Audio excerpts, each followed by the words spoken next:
अस्सलामु अलैकुम वरहमतुल्लाहि वबरकातुहू। आज हम उन खुश नसीब जानवरों का जिक्र करेंगे जो जन्नत में दाखिल होंगे, क्योंकि अल्लाह के नेक बंदों और पैगंबरों के साथ जिस चीज़ की निस्बत हो जाए वो भी काबिल कदर हो जाती है। तो प्यारे दोस्तों, आपसे इल्तमास करते हैं कि हमारी वीडियो को स्किप ना कीजिएगा और आखिर तक हमारे चैनल पर जुड़े रहिएगा, ताकि मालूम हो सके कि वो कौन से खुश नसीब जानवर हैं जो जन्नत में जाएंगे। तो आइए सबसे पहले हम जिक्र करते हैं आका अलैहिस्सलाम की ऊँटनी कुस्वा का। कुस्वा दरअसल हजरत अबू बकर सिद्दीक रजी अल्लाह तआला अन्हु ने खरीदी थी, और ये एक ऊँटनी ना थी बल्कि ये दो ऊँटनियां थी जो आपने 800 दिरहम के इवज खरीद फरमाई थी और रसूलुल्लाह सल्लल्लाहु अलैहि वसल्लम को तोहफे के तौर पर पेश फरमाई कि आप सल्लल्लाहु अलैहि वसल्लम को इनमें से जो भी पसंद है आप उसे सवारी के तौर पर इस्तेमाल फरमा सकते हैं। तो आका दो जहां सल्लल्लाहु अलैहि वसल्लम ने कुस्वा को अपनी सवारी के लिए पसंद फरमाया। ये दुबली पतली खूबसूरत और बहुत प्यारे नैन नक्श रखने वाली खूबसूरत ऊँटनी थी और इसको आका अलैहिस्सलाम की सवारी होने का शर्फ हासिल हुआ। यही वो ऊँटनी है जिस पर कई बार रसूलुल्लाह सल्लल्लाहु अलैहि वसल्लम की सवारी के दौरान वही का नुज़ूल हुआ। आका अलैहिस्सलाम ने जब मक्का से मदीना हिजरत का इरादा फरमाया तो इसी ऊँटनी पर आपने सफर इख्तियार किया। आप सल्लल्लाहु अलैहि वसल्लम इस ऊँटनी पर सवार थे और मदीना के अंसार सारे आपके इस्तकबाल के लिए मदीने से बाहर आ गए, बल्कि बनु निजार के मोहल्ले की बच्चियां अपने छतों के ऊपर चढ़कर दफ बजा बजाकर और तालाल बदरु अलैना का नगमा अलाप कर आका अलैहिस्सलाम का इस्तकबाल कर रही थी। आका अलैहिस्सलाम की ऊँटनी अल्लाह की मर्जी के तहत चलती जा रही थी। हर किसी सहाबी को ये शौक था कि इस ऊँटनी का मेजबान मैं बनूं और खुद आका अलैहिस्सलाम की मेजबानी का शर्फ भी मुझे मिले। सहाबा इसकी नुकेल पकड़ने के लिए बेताब थे। अल्लाह के नबी सल्लल्लाहु अलैहि वसल्लम ने फरमाया कि ये ऊँटनी अल्लाह की तरफ से मुकर्रर है, ये जिस जगह बैठ जाएगी वहीं पर मैं कयाम फरमाऊंगा। अब सारे लोग बेताब थे। अहले मदीना ये मंजर देख रहे थे और इसी इंतजार में थे कि ये ऊँटनी कहाँ पर रुकती है। ये ऊँटनी चारों तरफ देखती जा रही थी। आखिरकार बनु निजार के मोहल्ले में जो आका अलैहिस्सलाम की हाल था, ये ऊँटनी हजरत अबू अय्यूब अंसारी के घर के सामने ठहर गई। तो नबी करीम सल्लल्लाहु अलैहि वसल्लम ने यहीं पर कयाम फरमाया। आप सल्लल्लाहु अलैहि वसल्लम ने ऊँटनी से नीचे उतरे और हजरत अबू अय्यूब अंसारी को आपकी मेजबानी का शर्फ मिला। यहीं पे आका अलैहिस्सलाम ने बाद में मस्जिद कुबा तामीर फरमाई। आइए दूसरे जानवर का जिक्र करते हैं जो जन्नत में जाएगा, वो है हजरत सालेह अलैहिस्सलाम की ऊँटनी। हजरत सालेह अलैहिस्सलाम कौम आद और समूद की तरफ पैगंबर थे। आप एक अजीम नबी थे, लेकिन ये कौम हजरत सालेह अलैहिस्सलाम की दावत को ना समझ सकी और अपनी बुराइयों में मुसलसल आगे बढ़ती रही। अजाब से बाखबर भी किया और रोका कि तुम लोग अपनी बुराइयां छोड़ दो और एक अल्लाह की इबादत करो। मैं अल्लाह का सच्चा नबी हूँ और मेरी सुन्नत के मुताबिक अपनी जिंदगी बसर करो। ये कौम मजाक उड़ाने लगी कि कौन सा अजाब और कहाँ का अजाब। अगर तुम सच्चे नबी हो तो फिर इन पहाड़ों में से एक ऊँटनी जो 10 माह की गाभन हो उसको निकाल कर दिखाओ। आप इल्तमास की कि या परवरदिगार आलम, अब ये कौम जिद कर बैठी है और मेरी नबूवत की निशानी मांग रही है।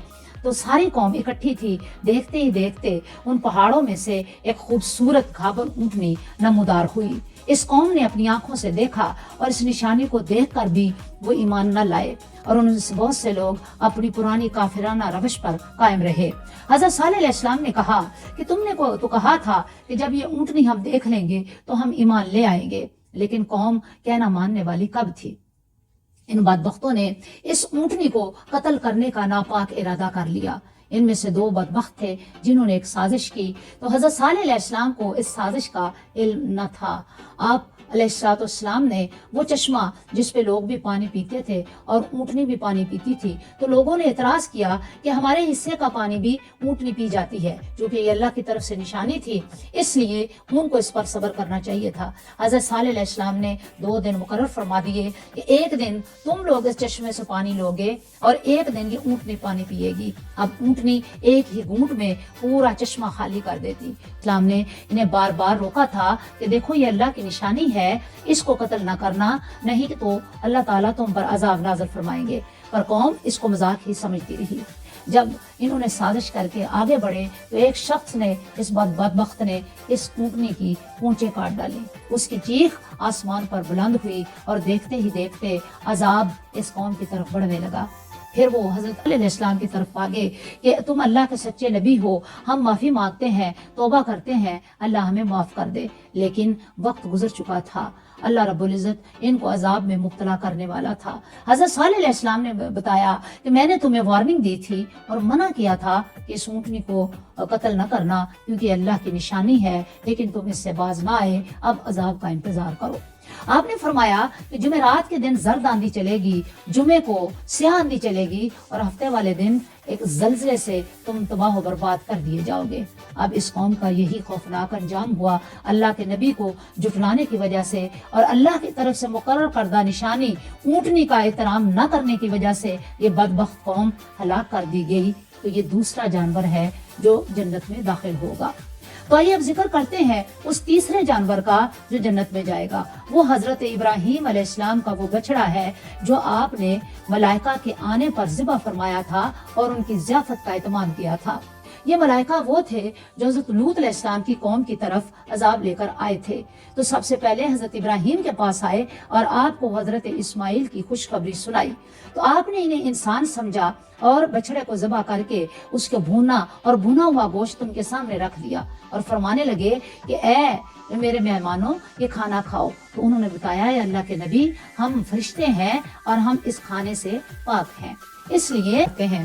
اور وہ جانور ہے حضرت ابراہیم علیہ السلام نے جب اپنے بیٹے حضرت اسماعیل کو ذبح کرنے کے لیے مینا کے میدان کی طرف لے گئے اور وہ خواب کا منظر سچ کر دکھایا، کیونکہ آپ کو خواب میں وحی کی گئی تھی کہ اے ابراہیم اپنی سب سے پیاری چیز کو قربان کر دیجیے۔ آپ کو 1 رات 2 رات اور 3 رات مسلسل خواب آتا رہا اور آپ سوچنے لگ گئے کہ کون سی پیاری چیز ہے جسے میں اللہ کے راستے میں قربان کروں۔ تو پھر آپ نے سوچا کہ سب سے پیاری چیز تو میرا بیٹا اسماعیل ہی ہے۔ تو آپ نے اپنے بیٹے حضرت اسماعیل کو ساتھ لیا اور منا کے میدان میں چلے گئے، آپ کے ہاتھ پاؤں باندھ دیے، لٹا دیا اور ان کو ذبح کرنے کی طرف بڑھے۔ آپ نے چھری کا ایک وار چلایا جو آپ کی گردن پر نہ چلا، دوسرا چلایا نہ چلا، تیسرا چلایا نہ چلا۔ تو اللہ رب العزت کا چونکہ حکم یہی تھا کہ وہ حضرت اسماعیل کی گردن کو نہ کاٹا جائے، تو جب آپ نے اس چھری کو پتھر پر مارا، اس نے پتھر کے 2 ٹکڑے کر دیے۔ تو اسی اسنا میں اللہ رب العزت نے آسمان سے خوبصورت دمبا بھیج دیا اور کہا قد صدقت الرؤیا یا ابراہیم وفدیناہ بذبح عظیم۔ اے میرے پیارے ابراہیم، آپ نے خواب کو سچ کر دکھایا ہے، ہم نے آپ کی طرف سے یہ قربانی قبول کر لی ہے اور ہم اس کو ایک ذبح عظیم کی طرف منتقل کر رہے ہیں۔ حدیث میں آتا ہے حضرت اسماعیل علیہ السلام کو اس وقت بچایا گیا اور آنے والے وقت میں حضرت امام حسین رضی اللہ تعالیٰ عنہ کو میدان کربلا میں ان کی خانوادے کے ساتھ عظیم قربانی اللہ تعالیٰ نے لی ہے۔ تو آئیے اب ذکر کرتے ہیں اس جانور کا جو 5واں جانور ہے اور جنت میں داخل ہوگا، اور یہ ہے حضرت موسیٰ علیہ السلام کی گائے۔ اس کا ذکر سورہ البقرہ کے اندر آتا ہے۔ حضرت موسیٰ علیہ السلام کے زمانے میں ایک شخص نے کسی کو قتل کر دیا، اب اس قاتل کا علم نہیں ہو رہا تھا۔ اب اللہ رب العزت سے آپ نے دعا کی تو وہ بچڑا کہ جس کو یہ لوگ پوجا کرتے تھے اور وہ ایک یتیم کا بچڑا تھا، حضرت موسیٰ علیہ السلام نے اس کو اس بچے سے اس کے وزن کے برابر سونے سے خرید فرما لیا۔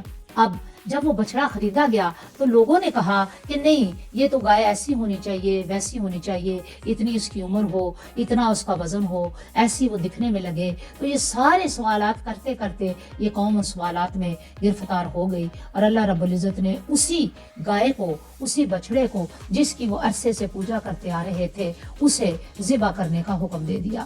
اب چونکہ وہ قاتل کا بھی علم حاصل کرنا تھا کہ آخر اس شخص کو قتل کس نے کیا ہے، حضرت موسیٰ علیہ السلام نے اس گائے کو ذبح کیا تاکہ ان کے شرک کا زور ختم ہو جائے۔ چونکہ وہ گائے کو اللہ تعالیٰ کی طرف سے ایک نشانی سمجھ کر اس کی پرستش اور عبادت کر رہے تھے، وہ قوم بنی اسرائیل اس کی عبادت میں ملوث ہو گئی تھی۔ تو اللہ تعالیٰ نے اسی گائے کو جو اتنی خوبصورت تھی اور ان کی خواہشات کے مطابق تھی، اس کو ذبح کرنے کا حکم دے دیا۔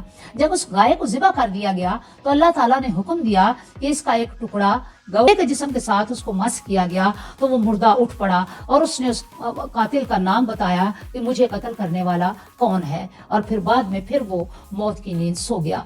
तो इससे पता चलता है कि अल्लाह रब्बुल इज़्ज़त जब चाहें और जैसे चाहें मुझसे अता कर सकते हैं। तो ये भी एक खुश नसीब जानवर है जो जन्नत में दाखिल होगा। तो आइए अगला जानवर उसका जिक्र करते हैं, वो हज़रत सुलेमान अलैहिस्सलाम की हुदहुद है जो जन्नत में दाखिल होगी। ये वो परिंदा था जो हज़रत सुलेमान अलैहिस्सलाम को मुख्तलिफ इलाकों की खबरें लाकर दिया करता था। गोया आपका ये मैसेंजर और पैगंबर था। इसी ने मलका सबा की खबर आपको ला कर दी कि अल्लाह के नबी, मैंने एक ऐसी कौम देखी है कि जो सूरज की पूजा करती है, आतिश परस्त है, और उनकी मलका का तख्त इतना बड़ा है, इतने हाथ चौड़ा और इतने हाथ लंबा है और इतने किलोमीटर तक फैला हुआ है।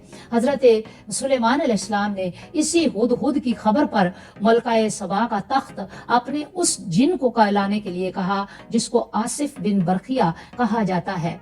सुलेमान अलैहिस्सलाम के दौर में चींटी, वो चींटी कि जिसका जिक्र सूरह अन-नमल में आया है, जब उसको खबर मिली कि हज़रत सुलेमान एक बहुत बड़े लश्कर के साथ उसके इलाके से गुजरने वाले हैं, तो उस चींटी ने तमाम चींटियों से कहा, ऐ चींटियों, तुम्हें खबर नहीं है कि आज अल्लाह के नबी अपने अलाओ लश्कर के साथ यहाँ से गुजरने वाले हैं? अपने बिलों के अंदर घुस जाओ, ऐसा ना हो कि तुम उस लश्कर के नीचे, उसके पाँव के नीचे आकर रौंद दी जाओ और कुचल दी जाओ। तो हज़रत सुलेमान अलैहिस्सलाम ने इस चींटी की गुफ्तगू सुनकर फरमाया कि नहीं, मैं अल्लाह का पैगंबर हूँ और मैं किसी को नुकसान देने के लिए नहीं आया। तो हदीस में आता है कि ये चींटी जिसका जिक्र सूरह नमल में है, ये भी जन्नत में दाखिल होगी। हम अगले जानवर का जिक्र करते हैं जो सहाबे काफ का कुत्ता था। या सहाबे काफ का कुत्ता एक अरसे तक उनकी खिदमत में रहा। सहाबे काफ हजरत ईसा अलैहिस्सलाम के ज़माने में वो खुश नसीबों की एक जमात थी जो अल्लाह ताला के लिए, अल्लाह की तौहीद की दावत देने के लिए अल्लाह पाक ने मुकर्रर फरमाए थे। क्योंकि उस दौर का बादशाह एक मुल्हिद बादशाह था, अल्लाह रब्बुल इज़्ज़त की खुदाई को तस्लीम ना करता था। तो अल्लाह रब्बुल इज़्ज़त ने इनको उसको राह रास्त पे लाने के लिए मुकर्रर फरमाया। जब इन्होंने दावत दी तो बादशाह कहने लगा कि ये लोग तो गुमराह हो चुके हैं, लिहाजा इनको पकड़ो और पकड़कर इनको मेरी बारगाह में पेश करो, इनको सूली पर चढ़ाया जाए। फौजी इनके पीछे लगा दिए गए, कुछ शर्कसंद इनके पीछे लगा दिए गए। असहाबे काफ जो तादाद में 6 या 7 थे और इससे ज्यादा अल्लाह रब्बुल इज़्ज़त जानते हैं। क्योंकि सूरह काफ के अंदर इनका जिक्र है, तो इनको तलाश करने के लिए फौजी निकल पड़े ताकि बादशाह की खिदमत में इन बागियों को हाजिर करके इनका सर कलम करवाया जाए। अब अल्लाह रब्बुल इज़्ज़त को अपने इन नेक बंदों की हिफाजत मतलूब थी।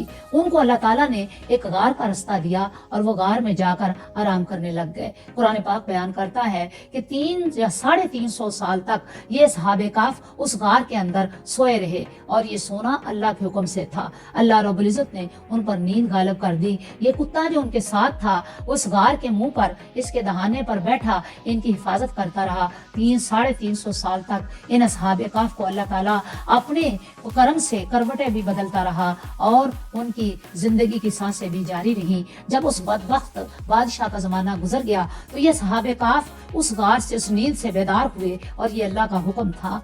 जब वो बेदार होकर बाहर निकले तो भूख महसूस की। उन्हें नहीं पता था कि वो इतना अरसा इस गार के अंदर सोए रहे हैं और वो कुत्ता बाहर बैठा इनकी हिफाजत कर रहा है। वो कुत्ता उनके साथ था। उनमें से एक सहाब ने कहा कि चलो मैं खाने का बंदोबस्त करता हूँ। वो करीबी गांव में आया और उसने अपनी जेब में से पैसे निकाल कर उस नान भाई को पेश किए कि ये मुझे रोटी दी जाए। जब उसने वो करेंसी देखी तो वो हैरान परेशान रह गया कि ये तो आज से इतने 100 साल पहले का पैसा है या करेंसी है, तो ये कैसे मैं तुम्हें दे सकता हूँ। इस तरह से लोगों पर यहाँ हुआ कि ये लोग इतने 100 साल तक उस गार में सोए रहे और ये खुश नसीब कुत्ता उनकी हिफाजत करता रहा। हदीस में आता है कि सहाबे काफ जब जन्नत में दाखिल होंगे तो उनके साथ साथ ये कुत्ता भी होगा।